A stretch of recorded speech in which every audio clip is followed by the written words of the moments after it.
Oke, kita mulai dari bagian pertama, teman-teman. Bagian pertama, kemahasiswaan. Ini mohon maaf agak rumit, tapi aku coba jelasin pelan-pelan dan ya nggak perlu dicatat benar-benar kata per kata gitu ya, teman-teman. Yang penting poinnya aja. Nah, kita mulai dari refleksi gimana sih awalnya perguruan tinggi itu muncul gitu, teman-teman. Secara sejarah, perguruan tinggi itu muncul di abad pertengahan, di mana fungsinya perguruan tinggi itu adalah untuk perpanjangan tangan dari gereja ortodoks pada saat itu ya. Nah, tujuannya adalah untuk memprofes, artinya menyuarakan dalam tanda kutip kebenaran. Tapi kebenaran pada saat itu, pada masa itu adalah kebenaran dari gereja ortodoks itu sendiri gitu. Nah, tapi seiring berjalannya waktu, kekuasaan ortodoks semakin terdegradasi ya. Pada akhirnya universitas ini bukannya menjadi semacam lembaga yang menjadi perpanjangan tangan gereja, tapi justru malah menjadi salah satu lembaga yang menghasilkan orang-orang yang rebel terhadap gereja itu sendiri gitu. Kenapa? Karena universitas ini menjadi tempat perdebatan terbuka gitu dalam mempertanyakan dogma-dogma dari sebuah otoritas. Nah, dari situlah semacam muncul budaya gitu, bahwasanya universitas itu adalah tempat mencetak semacam kaum yang dinamakan dengan kaum intelektual, di mana kaum intelektual adalah orang-orang yang berpikir bebas dan juga memiliki kemampuan berpikir gitu ya. Tapi nggak cuma itu, tapi juga mampu untuk mengkontekstualisasikannya untuk mengintervensi zaman gitu. Dan kaum-kaum inilah yang banyak berperan di zaman-zaman nanti. Contohnya di abad pencerahan, sorry ya. Nah, ini ada universitas menjadi salah satu pusat lahirnya pemikiran besar. Muncul juga tokoh-tokoh seperti Voltaire dan lain-lainnya, sehingga aktif untuk menghidupkan diskusi-diskusi intelektual. Yang mana sains waktu itu belum muncul banyak gitu ya. Kebanyakan adalah teologi, filsafat, dan lain sebagainya. Nah, kemudian di universitas modern ada masih terus berjalan gitu teman-teman, bahwasanya kampus ini menjadi tempat produksi pengetahuan dan juga pembentukan kaum intelektual tadi gitu. Yang salah satu poin keduanya adalah, ini menarik juga teman-teman, yaitu prinsipnya ada 3. Ini ada salah satu sumber yang menyatakan bahwa prinsip universitas modern itu adalah seminimal-minimalnya ada 3, mencakup 3, yaitu kebebasan akademik, otonomi berpikir, dan meneliti. Nah, di zaman modern ini mulai terutama revolusi industri ya, itu udah mulai sains, teknologi itu dipelajari juga di universitas. Nah, selanjutnya di zaman neoliberalisme, buat teman-teman yang belum tahu, ini sebetulnya sempat di-mention Bang Erwan waktu teman-teman Day 0, kalau teman-teman ingat ya. Neoliberalisme artinya semacam salah satu bagian lebih spesifik dari kapitalisme ya, di mana segala macam hal itu dikomodifikasi, mulai dari tanah, uang, dan lain sebagainya, dan salah satunya juga yang terimpact adalah pendidikan. Maka dari itulah ada istilah seperti link and match antara pendidikan dan industri, sehingga pada akhirnya orientasi dari perguruan tinggi itu berubah, shifting dari yang awalnya mencetak intelektual menjadi pencetak tenaga kerja gitu. Nah, makanya ada juga tuh privatisasi, komersialisasi, dan mekanisme pasar dalam pengelolaan kampus. Apa maksudnya? Ya, jurusan-jurusan yang ada di kampus dan lain sebagainya itu dipengaruhi oleh pasar gitu. Pasar dalam arti pasar ekonomi ya. Jadi apa yang dibutuhin di pasar ya perguruan tinggi memprovide gitu. Nah, jadi apa yang bisa kita simpulkan di sini, kita bisa bilang bahwasanya sejarah perguruan tinggi itu adalah sejarah perlawanan terhadap stagnansi pikiran dan kekuasaan buta gitu. Jadi ya kaum intelektual itu adalah kaum yang mampu berpikir dan mengintervensi zaman gitu. Karena mereka percaya bahwasanya zaman itu nggak mungkin stuck gitu ya. Kalau zaman stagnan, ya nggak ada sebuah antitesis yang melawan sebuah otorita gitu. Dan disitulah di dunia ini selalu berubah dan dinamis gitu ya. Nah, kemudian kita refleksikan gitu, untuk apa kaderisasi di KMITB. Kalau kita merujuk pada Rancangan Umum Kaderisasi KM ITB, RUK KM ITB, kaderisasi KM ITB itu pada intinya adalah ingin mencetak lulusan KM ITB untuk menjadi seorang yang istilahnya adalah insan akademis. Mungkin teman-teman sering dengar ya apa itu insan akademis. Nah, insan akademis ini adalah sifatnya itu mirip-mirip sebetulnya dengan kaum intelektual yang aku jelasin tadi gitu. Nah, ini urutannya ya teman-teman di OSKM itu kan diajarin soal apa tuh mengenal diri, terus kemahasiswaan itu apa, POPOP dan lain sebagainya. Di Diklat Terpusat teman-teman diajarin KMITB itu apa dan bagaimana dia bisa menjadi wadah pergerakan untuk menjalankan tugasnya sebagai mahasiswa dan juga berkemahasiswaan gitu ya. Dan di orientasi jurusan teman-teman diajari juga gimana caranya kita bisa menghasilkan impact, menghasilkan pergerakan melalui jurusan atau program studinya masing-masing gitu. Nah, itu ya kurang lebih gambaran umumnya seperti ini gitu. Kenapa kaderisasi di KMITB itu ada? Lantas bisa dipertanyakan gitu ya. Kalau misalkan ada kaderisasi yang tidak mendidik menjadi insan akademis, ya itu bisa dikritisi juga gitu landasan-landasannya dan lain sebagainya. Nah, jadi gampangnya perguruan tinggi lembaga setelah lembaga pendidikan setelah lembaga pendidikan menengah gitu ya. Dan teman-teman ingat Tridharma perguruan tinggi itu ada 3, pendidikan dan pengajaran, penelitian, dan pengabdian pada masyarakat. Sorry. Nah, dari sini aku mau nanya gitu. Ini partisipannya 200 apa limit atau gimana ya? Soalnya harusnya 500 sih. Sebentar ya. Ada yang tahu kah? Mungkin di grup ada yang ngeluh limit atau gimana gitu? Oh, enggak. Ternyata emang mentok 200 ya tadi. Masih ada 201 sekarang. Oke. Nah, aku mau nanya gitu. Teman-teman tahu nggak bedanya pendidikan dan pengajaran? Kenapa dua hal itu seakan-akan berbeda gitu? Atau sebenarnya sama gitu? Ada yang mau jawab kah lewat mic atau di chat?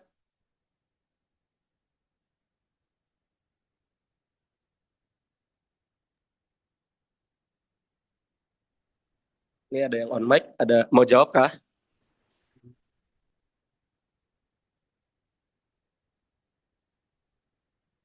Oke, ada satu ya yang raise hand. Gimana tadi? Siapa yang raise hand? Halo Vili, perkenalkan aku Oke. Muhammad Hafiz Sauki dari Kim 3, Teknik Telekomunikasi.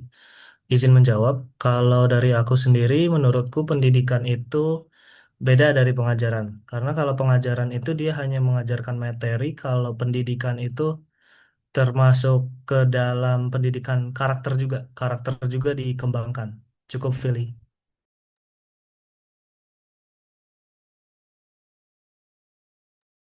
Oh, sorry, sorry. Oke, bagus. Tepat banget jawabannya. Tadi Raffi ya namanya. Iya, iya Vili. Oke, ini nama belakang kita mirip sebetulnya. Thank you jawabannya. Udah benar ya teman-teman tadi, kalau pengajaran itu cukup materialistik, kalau pendidikan itu ada nilai-nilai karakter dan lain sebagainya. Gitu. Oke. Nah, gimana caranya melaksanakan perguruan tinggi Tridharma, sorry.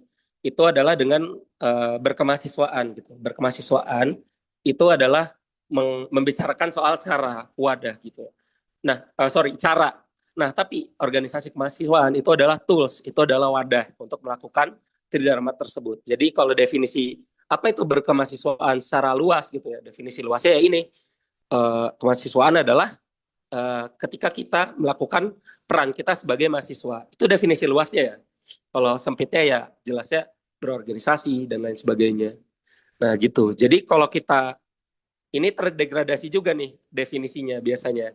Kalau misalkan teman-teman kita bilang gitu, lo ini aktivis banget gitu. Kenapa aktivis? Karena lo berkemahasiswaan. Berkemahasiswaannya gimana maksudnya?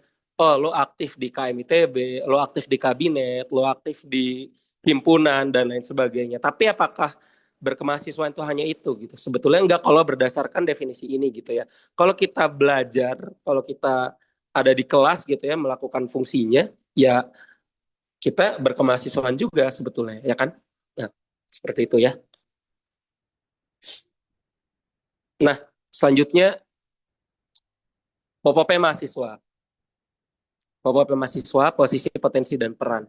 Posisi mahasiswa paling gampang banget ya, yaitu setara dengan masyarakat. Jadi kita adalah bagian dari masyarakat, tidak lebih tinggi dan tidak lebih rendah juga gitu. Namun karena adanya semacam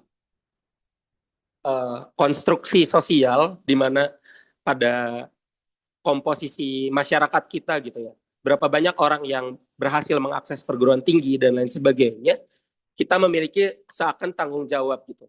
Sebetulnya nggak cuma itu sih faktornya. Salah satu faktornya kalau di PTN, ya karena UKT kita itu disubsidi masyarakat dalam tanda kutip, walaupun masih mahal ya. Tapi ya dana dari universitas itu juga merupakan sumbangsi dari APBN yang merupakan uang pajak rakyat gitu. Jadi kita punya tanggung jawab juga untuk membaktikan diri kita ke masyarakat seperti itu ya. Nah, selanjutnya potensi. Potensi ini teman-teman sebetulnya banyak terms-termsnya ya, frasanya, kalimat-kalimatnya, judul-judulnya. Cuman kenapa beda-beda? Sebetulnya ya gak ada pakemnya gitu. Ya apapun yang kita sebagai mahasiswa, kita muda, kalau kita punya potensi apapun itu, ya bisa aja jadi potensi gitu. Makanya banyak sumber tuh beda-beda kan. Ini cuma 4 misalkan. Terus ada apa mungkin potensi macam-macam apa lagi gitu. Ya itu bisa aja, nggak masalah gitu. Nah kemudian peran. Peran pemuda adalah konsekuensi yang muncul atas posisi dan potensi. Jadi karena mahasiswa adalah setara dengan masyarakat dan dia punya potensi yang tinggi gitu ya sebagai pemuda. Nah dari Undang-Undang Nomor 40 tahun 2009, sebetulnya yang ada di 4 ini adalah peran pemuda ya, bukan peran mahasiswa yang didefinisiin. Jadi ada agent of change, artinya pembawa kebaruan. Social control, artinya social control ini adalah lebih ke mengontrol kekuasaan, seperti itu. Jadi oposisi, mengkritisi kebijakan, dan lain sebagainya. Iron stock artinya sebagai generasi penerus yang diharapkan memiliki kualitas yang baik gitu ya. Dan moral force ini artinya kekuatan moral, artinya penjaga moral dan ya seperti itulah ya kurang lebih kita punya tanggung jawab moral intinya. Nah, buat ngingetnya gini aja intinya. Kalau kita punya potensi dan kita punya peran, ya konsekuensinya, kalau kita punya posisi dan potensi, konsekuensinya kita harus berperan gitu ya, harus berdampak. Nah, bagian kedua tentang ITB.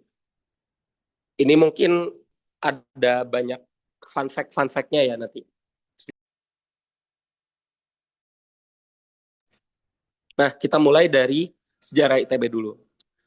Sebetulnya ITB itu mulai dari namanya Teknik Hochschule de Bandung yang awalnya itu didiriin sebetulnya untuk orang-orang Belanda juga gitu. Nih kalau teman-teman lihat di sini tujuannya itu untuk menjawab kebutuhan tenaga teknik pasca Perang Dunia I. Nah, ini Ganesha dulu ya. Ini kalau teman-teman nggak ini Taman Ganesha. Yang ini ITB dan udah ada gedung yang di sini ya 2. Ini ke belakang masih sawah di belakang sananya gitu. Nah ini kos kita di college situ. Nah kemudian lanjut 1924 sampai 1926 udah mulai ada pribumi yang bisa mengakses pendidikannya gitu. Walaupun masih dari kaum-kaum elit. Salah satunya adalah Insinyur Soekarno pada waktu itu. Nah, 1942 pada masa pendudukan Jepang diubah menjadi Bandung Kogyo Daigaku. Aku jujur lupa artinya apa Kogyo itu. Daigaku itu kan universitas ya. Yang teman-teman yang wibu bisa confirm di chat apa artinya Kogyo gitu. Nah, 1945 sampai 1950 dijadiin STT atau Sekolah Tinggi Teknik Bandung. Sorry. Nah, lanjut jadi Universitas Gajah Mada. Jadi kita ini lanjut dulu ya. Nih 1950 sampai 1999 dijadiin bagian dari Fakultas Teknik UI. Nah, jadi menariknya ITB itu pernah jadi bagian dari UGM, pernah menjadi bagian dari UI, nah, gitu. Nah, lanjut 1959 tanggal 2 Maret itu barulah diresmikan dengan nama Institut Teknologi Bandung. Oleh siapa? Oleh Presiden pada saat itu Insinyur Soekarno. Ini ya fotonya. Nah, bagaimana kondisi ITB sekarang? Ini ada data-datanya. 120.000 alumni, 12 fakultas, 178 program studi, 25 pusat riset aktif. Kampusnya ada 4, 28.000 mahasiswa, lalala gitu ya, bisa dilihat aja. Nah, ini peringkat rankingnya. Nah, kalau kita analisis juga di sini ya, ini 235 peringkatnya yang paling baru dari 2025. Nah, apa aja yang jadi domestic rank nomor 1? Nah, ini bisa dilihat juga perminyakan, tambang dan mineral, seni desain, arsitektur, kimia, electrical dan electronics, mesin, aero, penerbangan ya, dan manufaktur, material sains dan lain sebagainya. Nah, ini ITB nomor 60 kalau di Asia. Sebetulnya ya gitulah, kita kalau di dunia nggak terlalu jadi apa-apa gitu ya. Peringkat 200 pun juga gitu, 200 besar.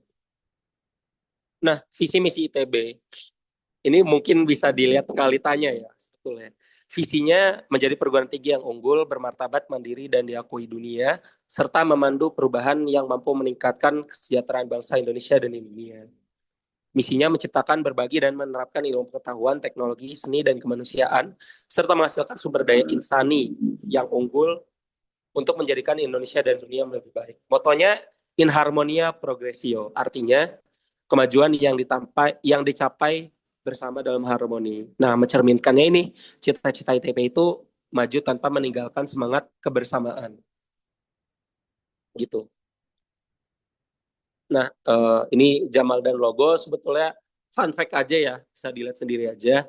Jaket alma mater sebagai identitas mahasiswa, warnanya cobalt blue, empat kancing, logo Ganesha, dan ini elemen-elemen logo ITB sama maknanya ya, bisa dilihat aja sebetulnya. Dan sebetulnya yang intinya adalah ini aja sih, logo gajah itu adalah simbol dari ilmu pengetahuan. Kalau dalam mitologinya ya. Nah, sekarang multi kampus ITB Ganesha ada ITB Ganesha, Jakarta, Jatinangor, dan Cirebon. Sebetulnya yang paling penting kita tahu gambaran umumnya aja lah ya. ITB Ganesha itu untuk ya S1 dan lain sebagainya. ITB Jakarta itu untuk ini program pasca sarjana, manajemen, dan multidisiplin. Jatinangor buat TPB sama SITH sama beberapa fakultas lain ada juga ya. Sama Cirebon di Watu Belah dan Arjuna Winangun harusnya. Nah, jadi ada 2 kampus juga sebetulnya di sana. Nah, mengapa mentor perlu mengenal ITB lebih dalam? Udah jelas ya, ini sebetulnya karena ada di materi OSKM dan malu-maluin kalau mentor nggak terlalu tahu sama ITB ya. Oke, gimana ITB ke depan gitu ya. Nah, kalau kita lihat dari pitch deck-nya Pak Tata Cipta Dirgantara, Pak Rektor ITB gitu ya.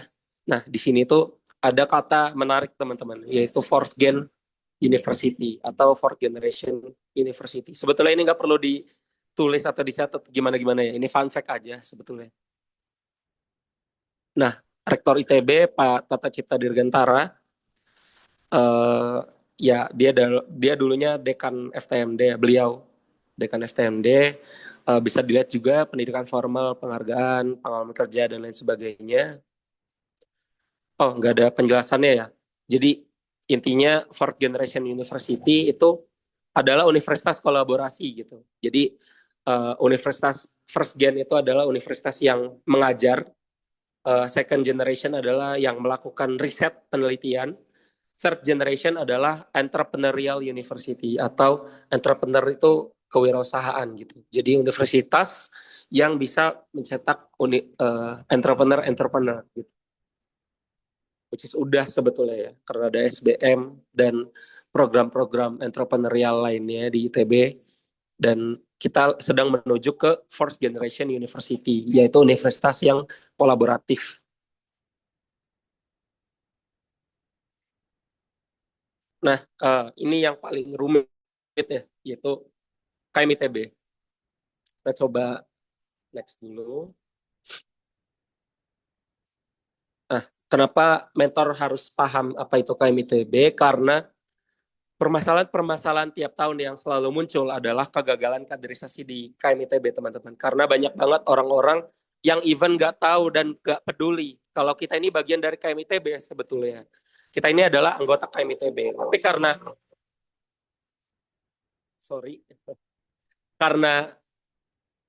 nggak terlalu kerasa dan lain sebagainya, dan mungkin kebanyakan masalahnya adalah mentornya ini nggak menjelaskan dengan baik gitu ke menti-mentinya satu SKM. Sebenarnya KMITB itu apa gitu? Kenapa kita bisa masuk KMITB dan sejak kapan kita jadi anggota KMITB? Daftar pun enggak gitu. Nah gitu ya. Ya karena tujuan dari KTITB ini adalah memperkenalkan KMITB dan nilai-nilainya sebetulnya.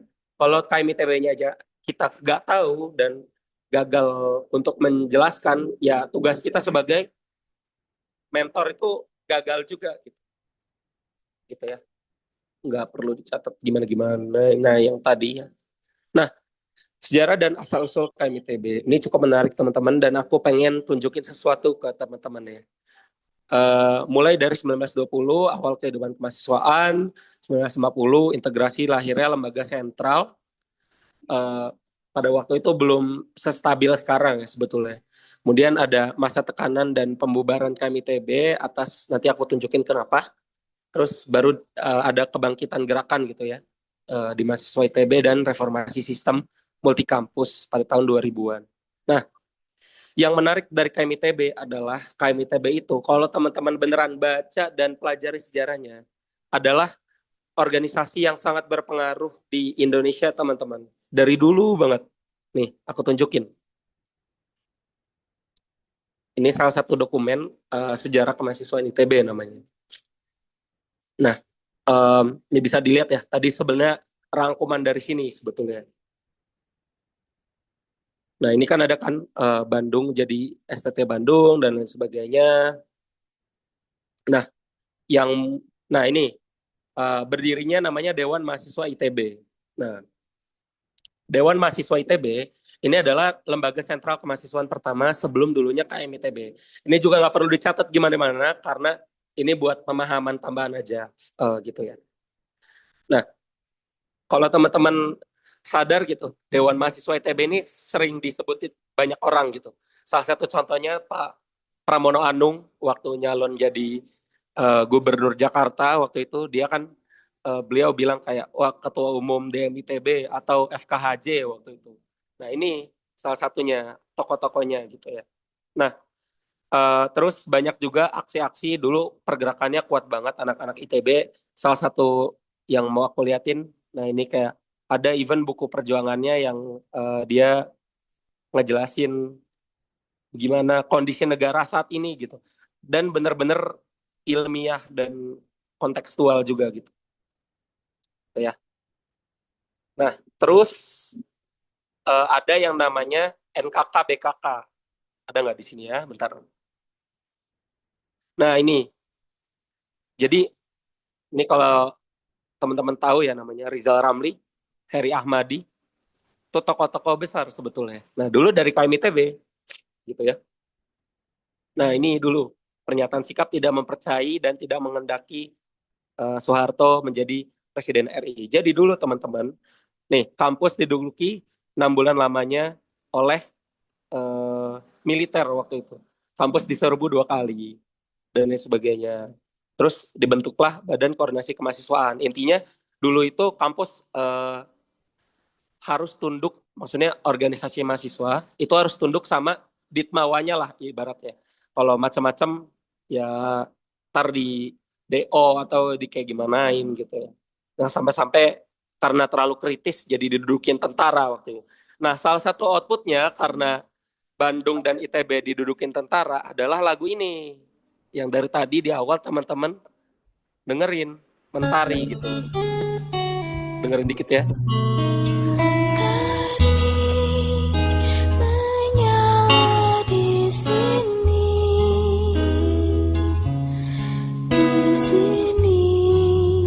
di dalam hatiku, gemuruhnya nyala di sini,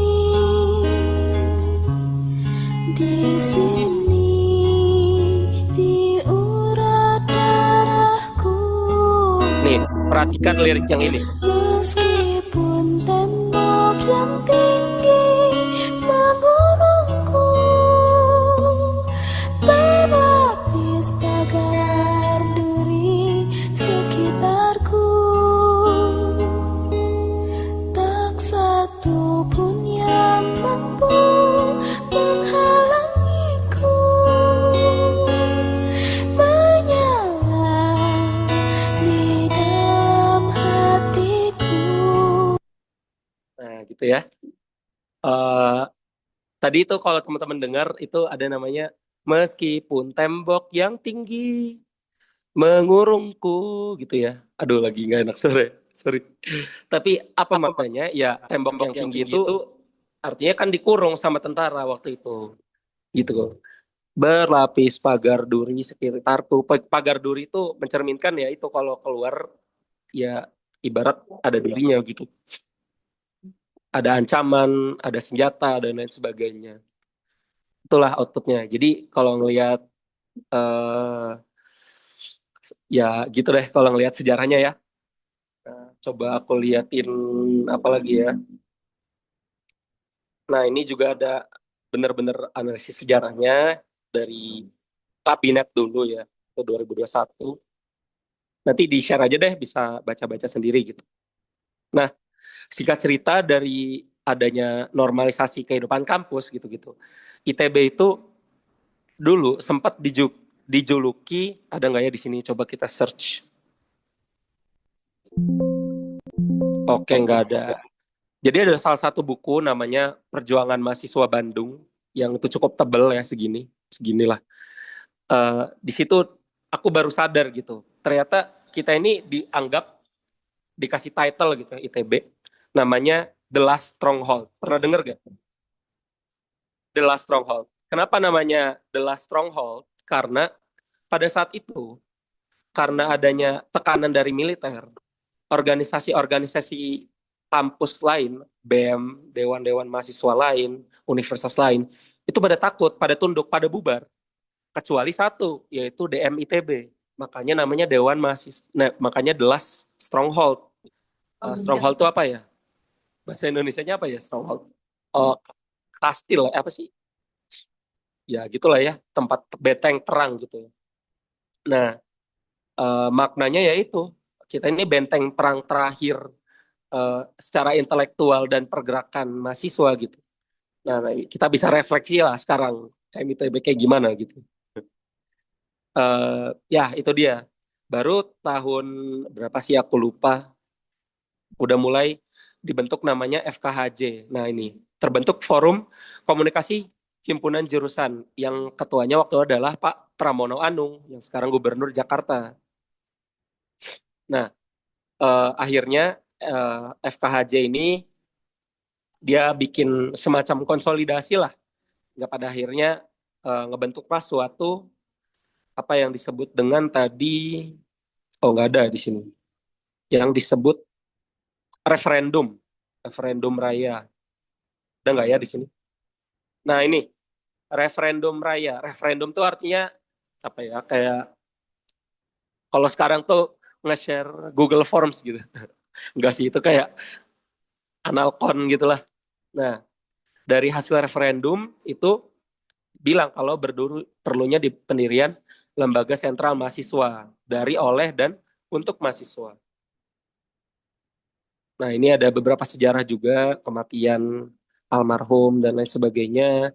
Ada yang diskors juga. Jadi karena kalau kita berjuangnya sendiri-sendiri, artinya banyak kayak gini. Ada yang dibunuh, ada yang meninggal, ada yang diskors dan lain sebagainya karena melakukan perjuangan dan oposisi gitu ya. Nah, jadi perlulah ada semacam serikat gitu ya. Kita berserikat, mahasiswa berserikat. Jadi kalau ada apa-apa kita bisa bergeraknya bareng. Bahasanya adalah memperjuangkan keadilan, kesetaraan, dan kesejahteraan gitu ya. Nah, barulah tanggal 20 ini dibentuk Kongres dan Kabinet KMITB. Karena dia nggak mungkin tiba-tiba langsung jadi gitu ya. Nah, ketua pertamanya nggak ada di sini. Ya udahlah ya. Nah, lanjut ke mana lagi ya? Udah sih. Dari situ KMITB lanjutnya ke sini sampai sekarang yang kita kenal. Tapi ada perbedaannya adalah dulu itu namanya KMITB-nya ada stripnya. Contohnya ada nggak ya di sini? Ntar. Kayaknya di sini nggak disebutin. Cuman ada di konsepsi. Nah, pokoknya ada dulu tuh namanya KM Strip ITB, tapi kalau di sini sekarang kita kan KM ITB. Awas jangan salah ya. Jadi KM ITB nggak ada stripnya. Nah, ini gambarannya yang tadi kurang lebih ya. Ini Dewan DM ITB, awal tuh kan KM ITB ada stripnya. Ini juga ada stripnya. Baru sekarang jadi KM ITB nggak ada stripnya. Sebetulnya karena sederhana aja sama biar beda sama dulu gitu. Dulu kan sempat ada juga. Nah ini 1966. Nah salah satu nilai luhur KMITB adalah Insan Academic Study gitu ya. Ini itu diambil dari kata-katanya Muhammad Hatta soal tugas perguruan tinggi. Harusnya ada 3 poin ini. 1, keinsafan tanggung jawab atas kesejahteraan masyarakat, kecakapan dan kemandirian dalam memelihara serta majukan ilmu pengetahuan dan kemampuan. Nah ini lihat nih, penting nomor 3 nih. Kemampuan untuk memangku jabatan atau pekerjaan dalam masyarakat. Jabatan ini kan bisa apa aja, nggak perlu jadi pemerintah gitu, bisa jadi jabatan bisnis dan lain sebagainya. Nah, 3 hal ini itu disederhanakan sama anak-anak ITB dulu, namanya adalah insan akademis. Jadi, insan akademis itu sebetulnya istilah yang lahir dari ITB. Tapi sekarang definisinya macam-macam gitu ya. Cuman kalau untuk KMITB, definisinya adalah ini. Gitu. Nah, jadi sebetulnya apa fungsi dan peran KMITB gitu ya. Nah, menurut konsepsi KMITB gitu ya, teman-teman, nih aku tunjukin lagi. KMITB itu punya yang namanya konsepsi KMITB. Konsepsi itu apa ya? Intinya dia benar-benar ngejelasin urgensinya. Kenapa sih si KMITB ini bisa ada gitu. Secara filosofis dia tuh ngapain dan lain sebagainya. Nah, falsafahnya apa gitu ya. Nah, berdasarkan konsepsi KMITB, orientasi dasarnya ada 3. Jadi kenapa KMITB berdiri, itu tujuan dasarnya ada 3 ini. Jadi kalau ditanya, himpunan tuh mau ngapain, KMITB mau ngapain, unit mau ngapain, dan lain sebagainya, setidak-tidaknya mereka itu harus berorientasi kepada 3 hal ini gitu. 1, menjadi wadah pengembangan diri mahasiswa. 2, mewujudkan karya nyata mahasiswa dalam perjuangan menata kehidupan bangsa. Ini buzzwordnya anak-anak ITB yang sulit dipahami. Ada yang paham nggak maksud nomor 2 ini apa nih? Mewujudkan karya nyata mahasiswa dalam perjuangan kehidupan, menata kehidupan bangsa. Ngerti nggak maksudnya? Maksudnya intinya memfasilitasi social impact lah ya. Social impact. Jadi kita berdampak secara sosial gitu, melalui karya nyata gitu. Nah, yang ketiga, menjadi wadah pemenuhan kebutuhan dasar mahasiswa. Contoh kebutuhan dasar apa? Kebutuhan dasar finansial, kebutuhan dasar akademik, kebutuhan dasar kesehatan mental terutama ya, kalau yang paling sekarang relevan biasanya. Oke, sampai sini kita istirahat dulu 5 menit. Aku mau ngecas dulu.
Oke, kita lanjut ya.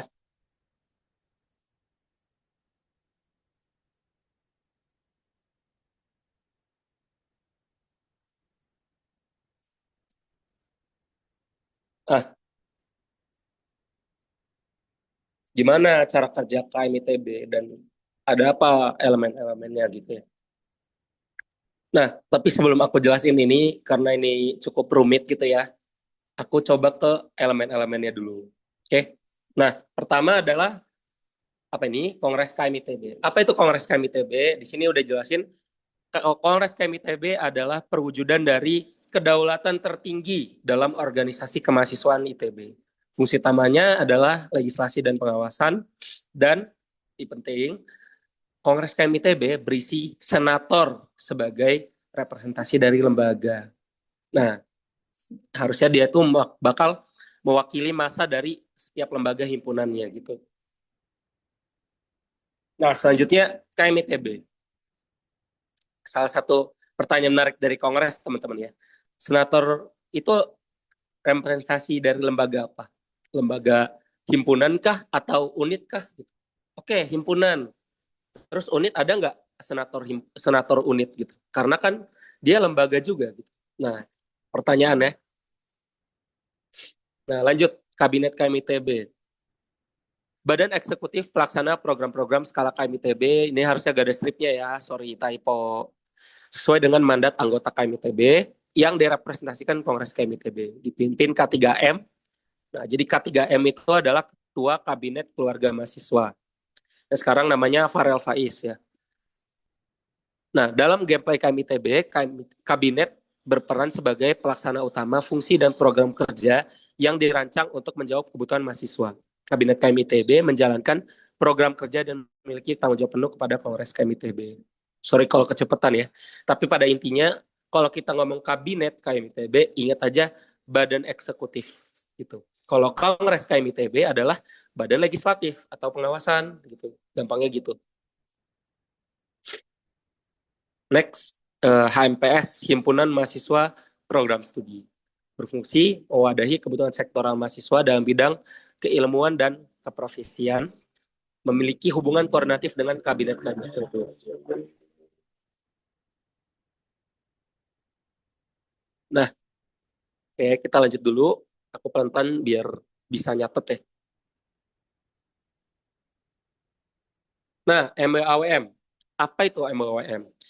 Kita mulai dari apa itu MWA dulu, biar nggak ketukar. MWA adalah Majelis Wali Amanat, teman-teman. Ini tuh nggak cuma di ITB. Semua kebanyakan kampus yang PTNBH itu ada MWA-nya.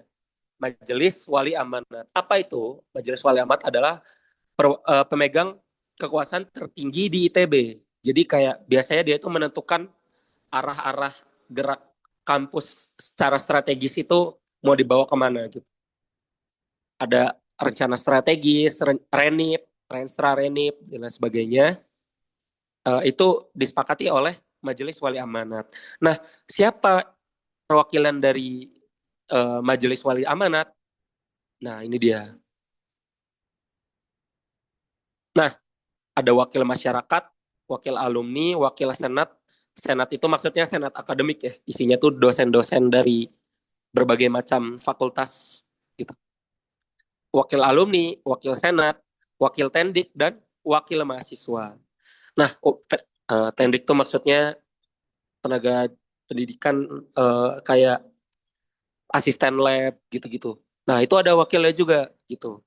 Nah, MWAWM itu adalah WM-nya wakil mahasiswa gitu. Jadi bedain apa itu MWA sama MWAWM. Dan MWAWM itu satu orang karena dia wakil doang, wakil mahasiswa. Jadi dari seluruh mahasiswa S1. Sorry banget. Sorry banget ini ada motor kenceng banget suaranya. Nah, Majelis Wali Amanat Wakil Mahasiswa itu satu orang, yaitu perwakilan dari mahasiswa doang. Kalau tahun lalu namanya Bang Fajrin ya. Kalau sekarang namanya Putri Zakiyah dari Kewirausahaan 2025. Ini Bukma 2025 maksudnya bukan yang baru masuk ya. Maksudnya di SBM kan dia 2025 itu tahun lulusnya maksudnya gitu. Nah, gitu. Udah paham ya apa bedanya MWA dan MWAWM. Nah, MWAWM ITB, Majelis Wali Amanat Wakil Mahasiswa, si Kak Putri ini gak mungkin dong dia kerja sendiri. Tugas dia tuh berat gitu. Dia perlu mengambil aspirasi, dia perlu bikin kajian, bener gak sih kerjaannya rektor gini gitu. Programnya bener gak sih gitu. Nah, dari situ dia punya tim, namanya adalah tim MWAWM. Yang tim MWAWM tahun ini, namanya ini, terangkai dalam warna gitu ya. Next, UKM. Kalau UKM udah jelas ya, dia fungsinya adalah untuk menyalurkan minat, bakat, kreasi, dan hobi. Gitu. Hubungannya juga koordinatif. Gimana kalau multi kampus? Nah, multi kampus ini diwakilin sama kabinet KMITB. Kabinet KMITB itu dia punya namanya keresidenan. Ada namanya Keresidenan Multi Kampus Jatinangor dan ada Keresidenan Multi Kampus Cirebon. Ini tahun lalu ya dari Restorasi Marwah gitu. Nah, kalau tahun lalu ada namanya Wakil K3M, Wakil Ketua Kabinet khusus untuk bidang multi kampus Jatinangor, ada yang multi kampus Cirebon gitu. Nah, ini peran HMPS dan UKM tadi udah ya sebetulnya. Ya udahlah ya, kita skip aja. Nah, konsep student government artinya pemerintahan mahasiswa. Dia itu digunakan dalam hubungan organisasi di KMITB. Yang dipergunakan adalah sistem pembagian wilayah kerja. Jadi bukan pemusatan kekuasaan atau pendelegasian kekuasaan dari struktur atas ke bawah gitu. Karena itulah HMPS dan UKM bukan bawahan dari kabinet, tapi dia itu mitra kerja. Nah, kita lihat ya. Ini maaf kalau rumit, aku coba jelasin lebih simpel lagi dari diagram yang tadi teman-teman udah lihat. Cuman di sini kurang lengkap ya yang ini nih. Nah, ini cuman aku bakal jelasin dari dokumen ini aja. Wait, mana ya? Nah, yang pertama harus dipahami ini adalah namanya elemen-elemen KMITB. Kongres KMITB, Kabinet KMITB. Nah, ini kan tadi MWA Wakil Mahasiswa dan tim MWA, unit, dan HMJ. Sekarang HMPS ya. Nah, di sini ada garis lurus, artinya garis apa namanya? Garis komando. Garis komando artinya apapun yang diperintahin Kongres harus dilaksanakan oleh yang di bawahnya. Gitu. Apapun yang harus dilakukan Kongres harus dilakukan oleh kabinet dan tim MWAWM. Yang ini adalah garis putus-putus atau garis koordinasi. Artinya dia sifatnya setara, hanya koordinasi aja gitu. Dan masing-masing itu independen, nggak ada saling. Jadi kalau kabinet mau nyuruh HMJ, misal HMJ kamu nggak boleh ikut apa ya? nggak boleh ikut OSKM, nggak boleh. Tapi kalau melanggar aturan ya boleh lah. Gitulah ya intinya. Ya semoga kebayang. Nah ini biasanya yang nggak pada paham. Kenapa Kak ada garis-garis tanda panah ke atas? Nah ini karena nggak paham karena orang tuh nggak pernah ngasih ininya gitu, yang di screenshot atasnya doang gitu. Kayak tadi. Nah, P1 artinya aspirasi program kebutuhan mahasiswa satu jurusan. Ini satu jurusan atau satu unit gitu. Makanya gini, ya. Ya, P2 aspirasi mahasiswa beberapa jurusan. Jadi kalau ada kebutuhannya kolektif beberapa jurusan itu P2. Yang ketiga, ini bawahnya mahasiswa ya. Jadi kayak ibaratnya gini bacanya. Mahasiswa ini menyalurkan aspirasi P1. Berarti aspirasi yang cuman satu jurusan doang atau satu unit doang. Contohnya apa? Unit apa ya? Unit PSIK sekrenya kotor. Itu aspirasi misalkan. Karena ada kucing yang berak di situ gitu. Itu P1. Aspirasi beberapa jurusan atau beberapa unit, contohnya apa ya? Contohnya Sunken Court digusur tiba-tiba gitu. Itu beberapa unit terdampak. Ya, itu P2. Nah, kalau ini ada siapa nih? Oke, sorry. P3, aspirasi program seluruh anggota KMITB. Itu. Jadi intinya dia bisa seluruh anggota KMITB itu bisa langsung menyalurkan ke kabinet. Tuh. Ya. Jadi, nah kenapa P1 dan P2 ini ke sini dan P3 langsung? Intinya kalau seluruh mahasiswa dia langsung bisa diinin ke kabinet. Kalau aspirasinya apa ya kayak satu bidang, contohnya ini ya, satu kebutuhan jurusan satu atau beberapa jurusan kebutuhan, ya dia diprosesnya lewat himpunan atau unit dulu gitu, baru ke kabinet gitu ya. Karena kan lebih efektif gitu, dong. Gitu. Nah, ini K1 kontrol penuh, artinya ini. Nah, kalau teman-teman sadar, ini fun fact juga, nggak perlu dihafal. Sistem kayak gini, itu mirip kayak, ini beda sama sistem negara kita sekarang. Kalau sistem negara kita sekarang, eh, legislatif sama eksekutif itu setara. Kalau ini kan, ini ya, kok apa ini? Kontrol penuh. Kalau Kongres ngomong A, ya kabinet harus melakukan apapun itu gitu. Kalau sekarang DPR sama pemerintah kan dia kayak gitu, cuman ada fungsi pengawasan dulu, ada aturan dulu gitu. Coba kita ada nggak ya gambarannya?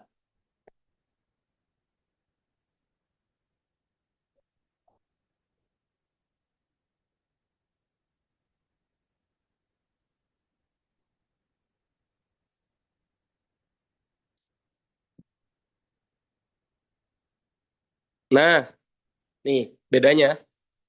Kalau di Indonesia, yang di atas tuh undang-undang.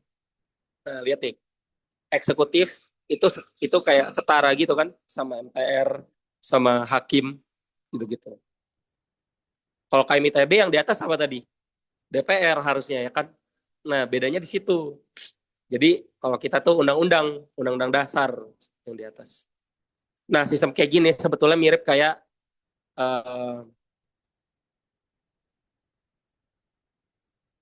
Indonesia sebelum amandemen. Amandemen undang-undang maksudnya, undang-undang dasar. Nah,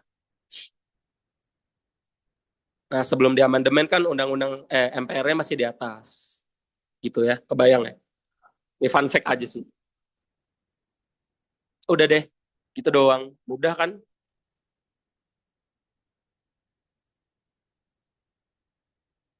Semoga nggak terlalu bingung lah ya.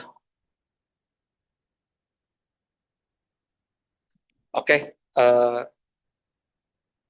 nah ini aku ngelihat pertanyaan di chat. Tapi sorry banget Naomi, aku jawab di abis selesai aja ya. Oke, aman. bakal jawab kok. Oke, kita lanjut dulu. Ini laptop aku mulai nge-lag. Oh, ternyata udah kelar. Pas banget. Ini udah sesi tanya jawab ternyata. Ya udah. Eh, karena ya siap, nanti sabar ya. Kita istirahat dulu 2 menit. Siapin pertanyaan, habis ini kita tanya jawab. Karena laptop aku mulai nge-lag, aku coba benerin dulu. Sorry ya, sabar bentar.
Oke, kita lanjut. Aku coba jawab dari pertanyaan-pertanyaan dulu ya. Yang mau nanya BTW resen aja ya guys. Aku coba, tapi aku jawab yang pertama dulu. Ini yang nyala mic-nya, mic dulu dong. Mute dulu maksudnya. Ya, thank you. Nah, pertanyaan pertama Naomi dulu. Kenapa univ lain pakai BEM dan kita enggak? Nah, aku mau tanya balik ke teman-teman nih. Kalau univ lain BEM, di kita itu apa? Chat, jawab di Kabinet chat aja. KM. Kabinet KM. Ya, itu. Kabinet KM ya, bukan KM. Bukan KM ITB-nya. Jadi BEM itu bukan KM ITB. Nah, kenapa kayak gitu? Coba BEM itu apa? Badan Eksekutif Mahasiswa. Nah, tadi definisi mana yang nyebutin badan eksekutif? Kabinet KM ITB kan? Gitu. Jadi, kalau ditanya apa itu KM ITB dan itu apa itu Kabinet KM ITB, kunci jawabannya apa? Kunci jawabannya, kalau KM ITB adalah lembaga sentral mahasiswa. Oke, kalau kabinet KM ITB adalah Karena lembaga D2 bukan eksekutif. hajar offline. Oh, jadi diganti. Iya, Bro, mute dulu bro. Sama orang ya? Siapa nih? iya. Terus cerita aja. Admin boleh tolong Gue mutein belum nggak? ubah itu sumpah. Oke, itu ya. Semoga paham. Kenapa kita pakainya KM ITB dan kabinet? Bukan itu jujur kalau kenapa itu ya nggak tahu ya. Karena itu masalah nama dulu aja. Tapi waktu aku SKM, ada salah satu talk show-nya itu ngundang Presiden KM ITB pertama. Yang dia jawabnya adalah kurang lebih itu seingat aku ya gini. Tapi kalau ada yang lebih tahu valid, ya silakan disampaikan gitu. Itu adalah karena biar lebih keluarga gitu, lebih kelihatan kayak keluarga, nggak yang elit-elit amat gitu. Nah itu dia dulu dia bilangnya elitis, biar nggak elitis gitu. Tapi jangan bilang di univ lain juga nggak ada KM-nya. Ada, misal UI itu kan namanya BEM UI, tapi mereka juga punya lembaga sentral ya. Namanya apa? Ada yang tahu? Boleh jawab di chat.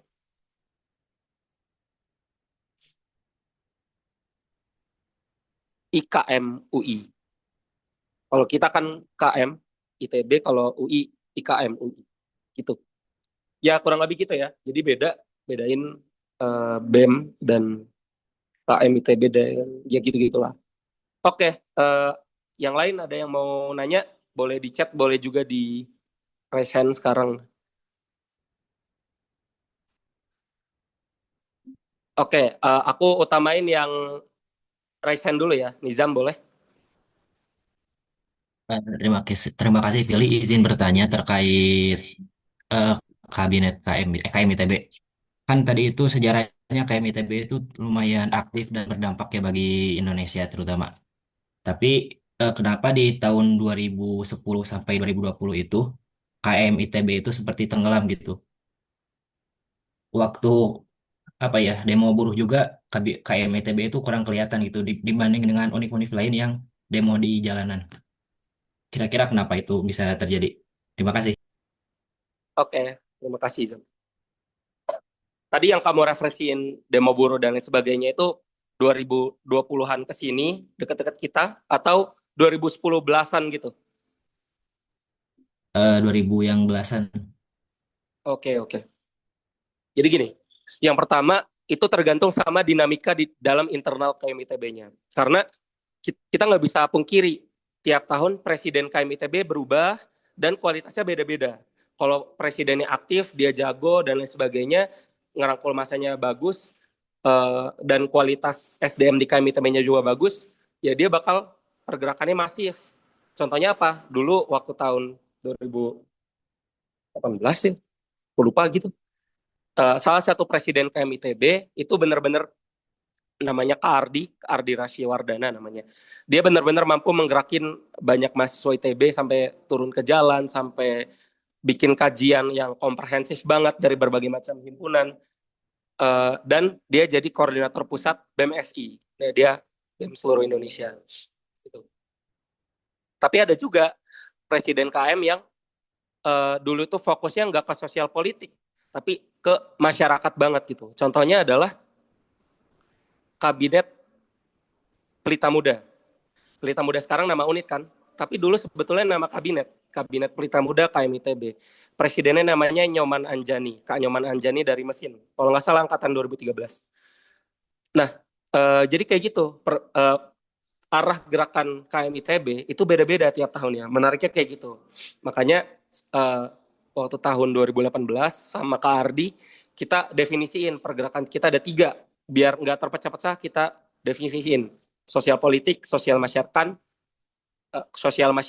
dan karya inovasi. Dan 3 itu harus jalan bersamaan. Tapi pada prakteknya kan tergantung sama SDM sendiri gitu. Jadi yang mau aku sampaikan itu, pertama tergantung sama kualitas pemimpin dan kualitas SDM yang ada di dalamnya. Dan yang paling penting adalah kaderisasinya. Karena kalau kaderisasinya berhasil, artinya dia bakal ya gitu. Bayang lah ya. Yang kedua, zaman juga. Karena zaman sekarang, apalagi ITB ya, input kita kan udah individualistik dan oportunistik ya. Jadi kayak emang didesain buat ya kita pengen cari kerja dan lain sebagainya. Pun di dalam kampus juga jarang banget kalau di aku ya membahas realita-realita sosial, realita masyarakat dan lain sebagainya. Apalagi melakukan pergerakan gitu. Diskusi-diskusi kritis itu jarang. Lebih ke karir dan teknologi gitu ya. Itu juga terutama setelah COVID sih. Itu benar-benar gap kaderisasinya itu jauh cukup beda gitu. Tapi karena itu pula ada sisi baiknya ya lebih progresif. KMITB jadi lebih progresif. Mungkin BEM-BEM lain atau univ lain itu masih pakai sistem lama dan cara kerja lama, ya kita udah cukup progresif lah kalau menurut aku gitu. Menurut aku itu sih. Jam gimana? Baik, terima kasih Pilih jawabannya. Terus kalau ada pertanyaan usul gak apa-apa kan? Nggak apa-apa. Menurut kamu pribadi, kalau misalnya sebuah institut atau universitas itu lebih ke neoliberalisme, itu apakah itu lebih baik atau justru kurang gitu sebagai suatu institut atau universitas? Apabila Oke, fokusnya itu ke karir gitu, tidak buat intelektualitas. Terima kasih. oke, thank you. Pertanyaan bagus ya. Kalau menurut aku sebetulnya sedikit kurang baik juga kalau misalkan kita memaksakan untuk membentuk kaum-kaum kritis, tapi nggak sesuai sama apa namanya, nggak sesuai sama pasar, nggak sesuai sama market. Kenapa? Karena logik pertama adalah tujuan dari perguruan tinggi sendiri adalah menata kehidupan bangsa. Gimana caranya menata kehidupan bangsa selain menjadikan orang-orang kritis adalah dengan memajukan teknologi sesuai dengan bidang yang memang relevan di masa depan dan saat ini ada tersedia dan butuh untuk pembangunan gitu. Jadi yang pertama menurut aku itu. Yang kedua adalah dikotomi. Kenapa seakan-akan kalau kampus membentuk orang yang kritis itu nggak bisa ahli dalam teknologi gitu. Kan bisa aja kita kritis plus ahli dalam teknologi, ahli dalam sosial, ahli dalam karir dan lain sebagainya gitu. Yang terjadi kesalahan adalah dikotomi karena orang-orang aktivis itu biasanya nggak biasanya bukan semuanya ya, sorry, menurut aku itu biasanya tidak mementingkan akademiknya sehingga terjadi dikotomi dan stigma buruk kalau orang kritis, insan apa tadi, intelektual ya nggak ahli dalam karir dan lain sebagainya gitu, IP-nya jelek dan mohon maaf ya jemput IP lagi. Gitu sih kalau menurut aku gitu. Tapi pertanyaan kedua menariknya apakah baik gitu ya? Menurut aku tidak baik juga gitu. Menurut aku harus tetap balance aja gitu. Gitu sih. Cukup safe ya jawabannya. Gimana Zam? Terima kasih Vili jawabannya. Oke. Ini yang raise hand lagi. Ada nggak? Raffi boleh? Oke, terima kasih kesempatannya untuk bertanya, Vili. Aku Muhammad Raffi Sauki, Teknik Telekomunikasi dari KIN 03. Aku punya dua pertanyaan. Pertanyaan pertama itu berdasarkan foto gameplay tadi, aku mau bertanya soal garis P2 itu garisnya tuh mengarah kemana sebenarnya. Dan kalau P1 kan jelas itu ke jurusan atau unit, P3 langsung ke kabinet, dan kalau P2 tuh kemana ya? Apakah nanti ada koordinasi antar unit dan jurusan atau gimana? Lalu pertanyaan kedua ini tuh mungkin pertanyaan yang lebih relevan sekarang ya, karena aku ingin bertanya mengenai gameplay dari mahasiswa yang tidak berhimpun atau dan juga tidak berunit, serta juga mahasiswa TPB. Itu kalau mereka mau menyampaikan aspirasi itu lewat mana? Soalnya kalau berdasarkan gameplay, itu dia bisa langsung ke kabinet. Tapi langsung ke kabinet itu harus kemana gitu? Apakah lewat form apa atau portal apa? Mungkin eh, untuk mahasiswa TPB tuh kurang sih dalam sosialisasi itu dan sistem gameplaynya bagi mahasiswa TPB. Cukup, udah itu aja. Makasih, Vili. Oke, terima kasih Raffi pertanyaannya ya. Stop. Oke, pertanyaan pertama soal P2 dan P1. P1 itu maksudnya karena dia sifatnya biasanya ini perorangan ya. Jadi perorangan itu nunjuk ke unit, benar-benar diprosesnya dasar dari unit gitu. Jadi kayak masa unit nih, dia ngomong ke salah satu ketua unit misalkan, atau nggak harus ketua unit, bisa jadi kayak ketua divisi unitnya atau kepala bidang di unitnya, dan dari situlah mereka baru memproses. Kalau P2 aspirasinya kan beberapa jurusan atau unit. Nah kalau aspirasi beberapa kayak gitu biasanya kan udah ada di puncak ketua gitu. Misal aspirasi beberapa jurusan itu kan kolektif, kayak beberapa unit misalkan Sunken Court digusur gitu, itu kan ya pasti ketua-ketua unitnya gitu. Jadi kayak ya udah aspirasinya itu langsung merujuk ke sana gitu, langsung ke stakeholdernya gitu. Yang aku pahami sih dulu aku dapat pendidikannya kayak gitu ya. Tapi tetap dia maksudnya diolah di unit gitu. Bedanya P1 itu dia ada third part, bukan third part sih, ada orang dulu untuk merumuskan aspirasinya. Kalau P2 itu nggak ada orang ya, jadi kayak langsung udah jadi satu aspirasi gitu. Kebayang nggak ya bedanya? Maksudnya P1 itu diproses dulu nih sama Kadif. Kalau P2 dia udah langsung ada sebagai stance dari beberapa unit gitu. Kebayang nggak dulu? Tadi siapa, Raffi? Kebayang, Vili. Oke, sip, thank you. Nah, pertanyaan kedua, apa sih tadi? Boleh ulang nggak? Sorry, aku lupa. Tadi itu pertanyaannya tuh mengenai gameplay dari mahasiswa yang tidak berhimpun dan Oke, juga oke. tidak berunit, dan Sorry. juga buat mahasiswa TPB. Oke, thank you. Baru ingat. Orang yang tidak berhimpun itu masih merupakan anggota KMITB, anggota biasa KMITB. Jadi dia bisa langsung ke kabinet. Termasuk orang yang tidak unit juga, dia bisa langsung ke kabinet. Termasuk TPB. TPB bukan bagian dari HMJ, dia bisa langsung ke kabinet. Lewat mana? Lewat kemenkoan dan kementerian terkait, tergantung dengan aspirasi apa. Kalau aspirasi kesejahteraan mahasiswa biasanya bisa lewat kanal Kemenkoan Kesejahteraan Mahasiswa. Biasanya ada di Instagram atau Analkon gimana-gimana gitu. Kalau TPB itu ada namanya Kementerian Halo TPB biasanya. Yang dia tuh benar-benar mewadahi mulai dari ketua angkatan, mungkin bisa disampaikan ke ketua angkatan bisa ke Kementerian Halo TPB dan itu merupakan bagian dari kabinet.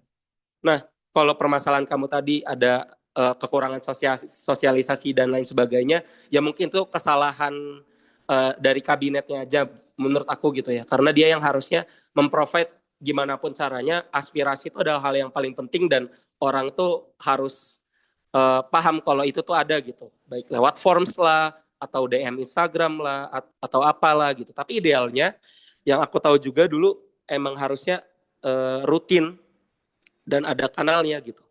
Misalkan dulu tahun 2020, dulu aku pernah diceritain ya, dari Kanada namanya, dulu dia presiden KMITB 2020-2021.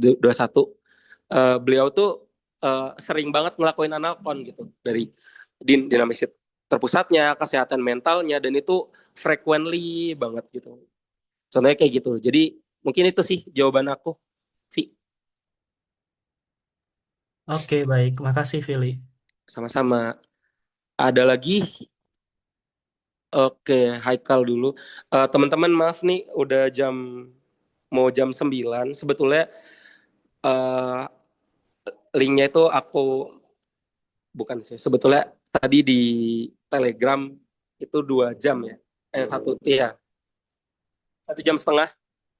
Jadi mungkin kebijakan dari aku, karena teman-teman ini masih banyak yang mau nanya, uh, biar profesional, Zoom-nya itu tetap jalan, tapi teman-teman yang udah mau live, jam 9 live duluan, nggak masalah gitu ya. Ini Odin ada resen, kenapa Din? Boleh. Oke, sebelumnya aku mau apresiasi dulu Vili udah mau menurunkan kebijaksanaannya ke camen-camen.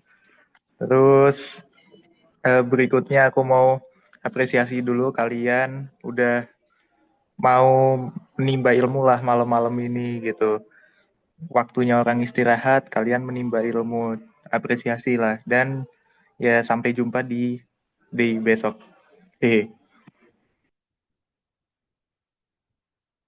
Oke, terima kasih Odin, udah disemangatin sama Pak Kepala Sekolah ya. Oke, next Agastya Haikal. Yang di chat aku utamain yang ngomong dulu ya. Aku apresiasi banget soalnya yang mau present. Ya, saya kasih Haikal dari PWK. Nah, tadi sebenarnya sempat disinggung juga kementerian kan, buat kayak aspirasi dari TPB itu kan juga dari kementerian.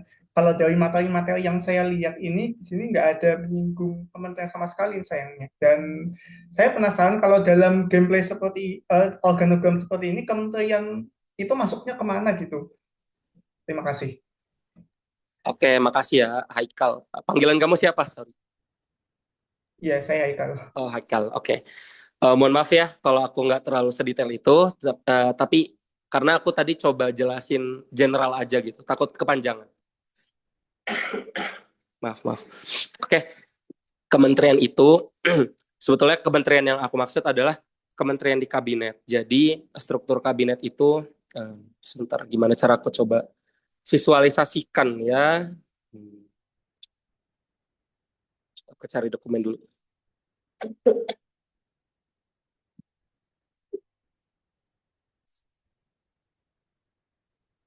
Oke, daripada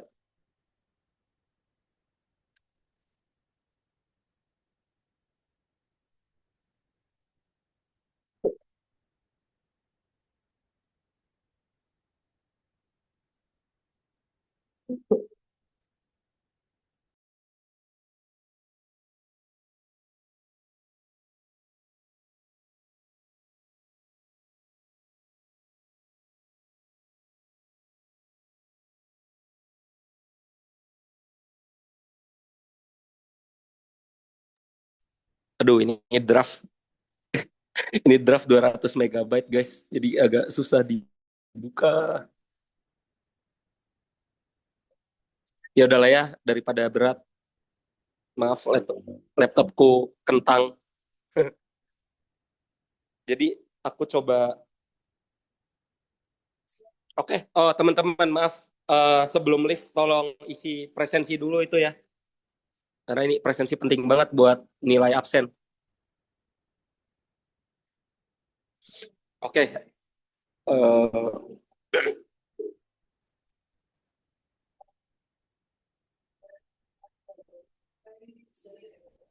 Oke, maaf banget laptop aku nge-lag guys tadi. Jadi sorry banget ya, aku coba jelasin secara lisan aja. Jadi gini teman-teman. Kabinet KMITB itu strukturnya biasanya pakai Kemenkoan dan kementerian. Jadi dari ketua kabinet dia punya wakil kan, tadi wakil di Kresidenan Jatinangor, wakil di Kresidenan Cirebon.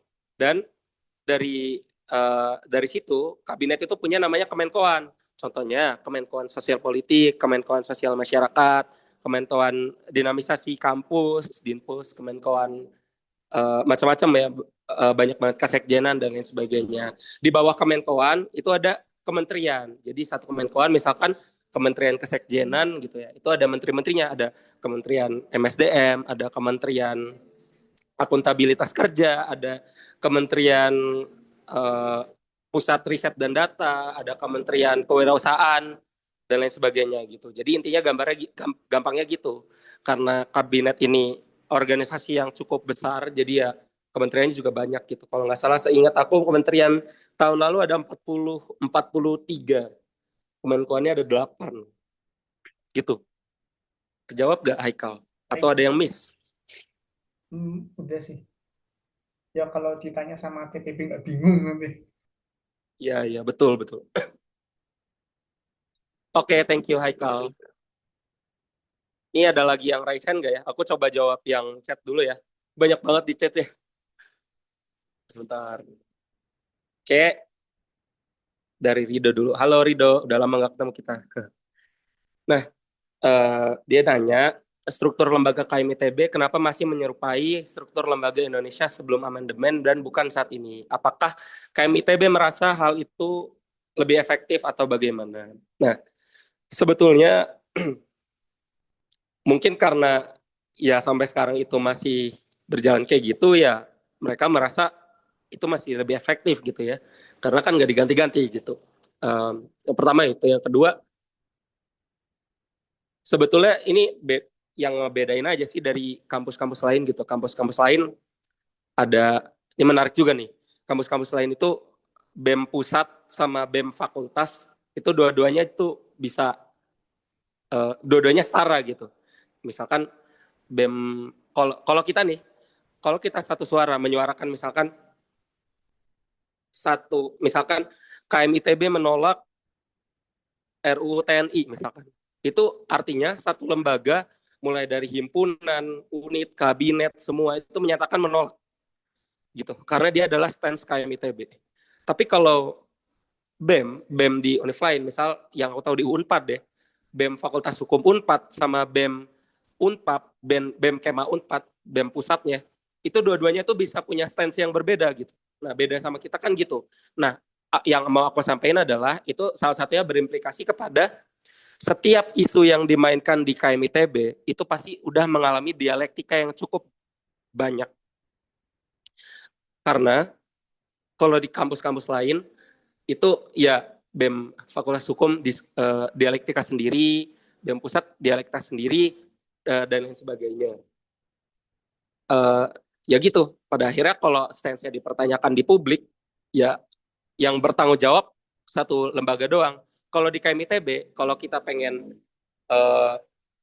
bikin suatu stance KMITB, misalkan menolak RUU TNI, Kemenkoan Sosial Politik Kabinet itu audiensi dulu ke Kongres. Dia diperdebatin dulu sama berbagai macam senator di sana gitu. Nah, jadi itulah walaupun KMITB itu lemot, lelet banget kalau bikin satu pergerakan, tapi biasanya itu udah terdialektika dengan sangat baik gitu. Itu salah satunya gitu. Dan itu adalah pilihan gitu. Apakah itu masih relevan atau enggak bisa dikaji. Monggo aja gitu, silakan. Menurut aku gitu sih, Rido. Ada tanggapan kah? Aku coba lanjut dulu ya biar lebih cepat ya. Baik, terima kasih Vili atas jawabannya. Sama-sama. Oke, Yuda, siapa sih yang ini? Fabian ya. Fabian nanti dulu ya, aku coba yang chat dulu dari Yudo ya. Aku mau tanya tadi itu kan tugas pendidikan 3 ada 3.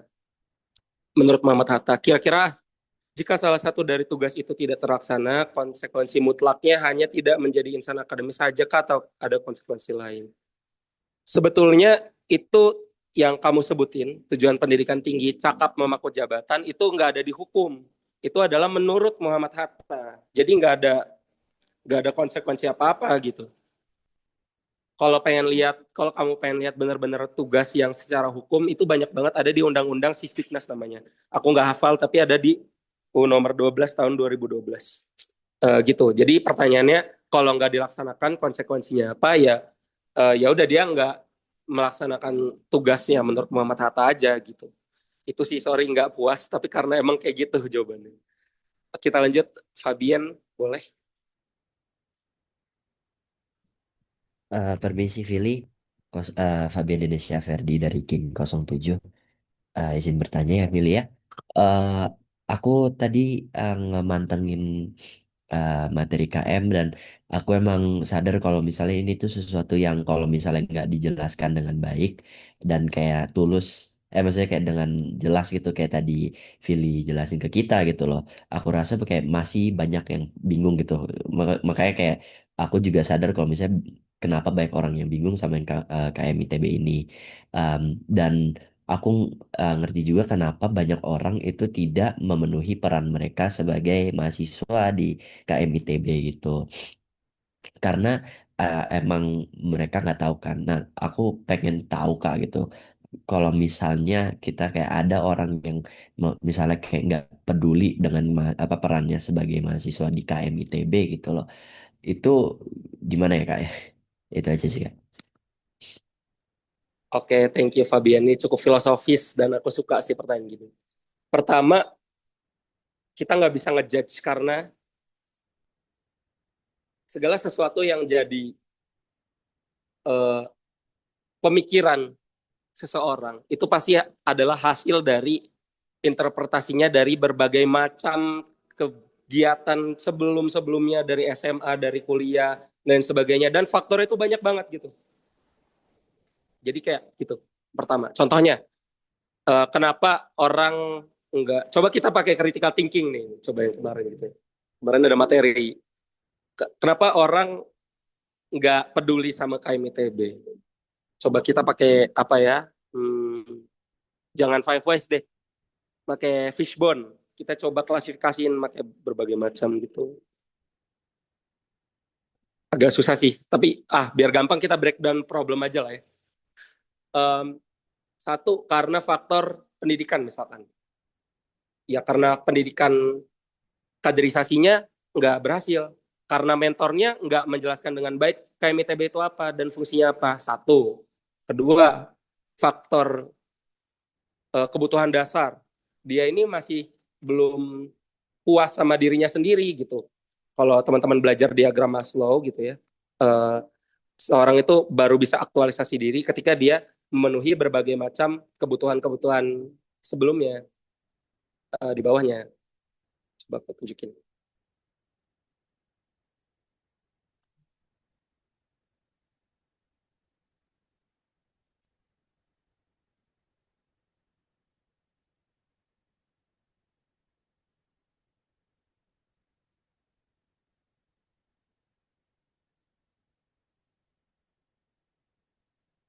Nah, misalnya nih, orang pengen berkemahasiswaan, pengen berkegiatan di KMITB atau pengen melakukan pergerakan gitu, tapi makan aja dia nggak bisa gitu. Dia kekurangan ekonomi, nggak bisa bayar UKT dan lain sebagainya. Safety itu dia merasa aman gitu, nggak ada yang bisa menjatuhkan dia gitu. Contohnya akademik biasanya. Akademik dia masih, nah ini salah satu faktor lain juga, akademik ini cukup berat menurut aku. Karena di ITB kan akademiknya ya you know lah, kayak cukup berat juga kan. Nah, terus belongings. Nah, himpunan itu kan tugasnya di sini. KM ITB ada untuk di sini, untuk bisa merangkul semuanya biar merasa ada suatu belongings gitu. Kalau udah baca materi pre-day, ini jadi materi kita besok BTW. Nah, hal-hal yang kayak gitu, kalau mereka belum terpenuhi. Mereka belum bisa tuh secara teori, walaupun bisa-bisa aja. Mungkin ada orang yang nggak peduli dia udah makan, yang penting orang lain kenyang dan itu senang, ya it's okay. Nah, tapi theoretically kayak gitu, itu salah satu faktor juga gitu. Dan banyak banget faktor-faktornya juga gitu, termasuk pendidikan dari rumahnya dan lain sebagainya. Nah, menurut aku kita itu nggak perlu ngejudge orang lain lah mau melakukan pergerakan atau enggak. Tapi yang bisa kita lakuin adalah lakukan apa yang bisa kita lakukan. Contohnya menjadi mentor sebetulnya. Karena salah satu keresahanku menjadi mentor adalah ini, aku pengen banget nurunin materi KM ITB beneran biar menti-menti aku tuh paham KM ITB itu apa gitu. Dengan kayak gitu, semakin banyak orang yang kalau kata kamu mulia menyampaikan ini, semakin banyak juga gitu. Dan sekarang itu kita lagi kondisi orang-orang tuh nggak banyak tahu KM ITB, bener gak? Nggak kayak dulu sebelum COVID. Sebelum COVID tuh semua orang tahu KM ITB. Kenapa? Karena nggak ada organisasi-organisasi di luar yang sebagus KM ITB gitu. Belum ada Student Charter, ISEC, apa lalala gitu. Jadi kayak nggak ada tandingannya organisasi kemahasiswaan. Tapi sekarang udah banyak banget gitu kan. Dan itu juga tantangannya, padahal kalau menurut aku gitu ya, KM ITB itu jadi ujung tombak buat menciptakan balance antara intelektual sama karir yang ada di ITB gitu. Kalau nggak ada KM ITB kan nggak ada OSKM, nggak ada Parda Wisokto dan lain sebagainya, nggak ada himpunan, ya udah semua jadi karir oriented gitu. Dan menurut aku yang aku sampaikan tadi nggak baik juga gitu. Gitu sih kalau jawaban aku. Baik, Vili. Makasih banyak ya. Oke, sama-sama. Semoga puas ya jawabannya. Oke, teman-teman, ada lagi kah? Coba aku lihat. Masih ada yang resen nggak ya? Nah, ini ada yang di chat kayaknya. Oke, nggak ada. Nggak ada lagi ya? Cukup. Udahkah? Sebenarnya kita lupa dokumentasi. Kayaknya udah nggak ada ya teman-teman. Oke. Sebentar. Kalau mau nanya-nanya, karena aku orangnya dulu kurios gitu, jadi kalau teman-teman mungkin belum paham sama apa yang aku jelasin, teman-teman bisa DM aku aja, feel free apapun yang jadi keresahan atau apapun itu, mau cerita, mau nanya-nanya apapun, DM aku di Instagram aja gitu. Mungkin itu aja ya, terima kasih banyak teman-teman udah masih semangat sampai sekarang. Dokum dulu yuk sebelum live. Coba pilih yang lain nih, ada yang Tor ada, bisa bantu SS gak Tor?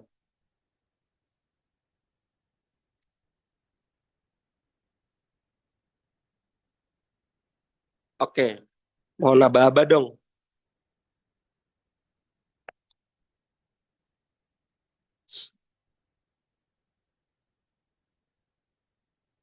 Oke, slide 1 ya. 1, 2, 3. Oke, lanjut slide 2. 1, 2, 3. Terakhir slide 3. 1, 2, 3.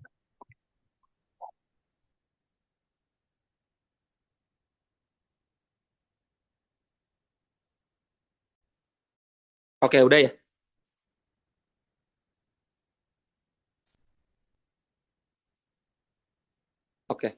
Oke, sip. Terima kasih teman-teman. Semangat terus buat jalanin besok masuk pagi. Jangan lupa istirahat ya. Selamat istirahat semua. Bye. Jangan lupa tugas pendahuluan. Terima kasih, Vili. Makasih pilih. Terima kasih, Kak. Terima kasih, Terima kasih. Kak. Sama-sama. Pilih izin bertanya, kalau untuk di tambahan ini nggak perlu ditulis di jurnal atau tetap tulis? Nggak apa-apa ditulis tapi nggak disubmit. Oh, sip.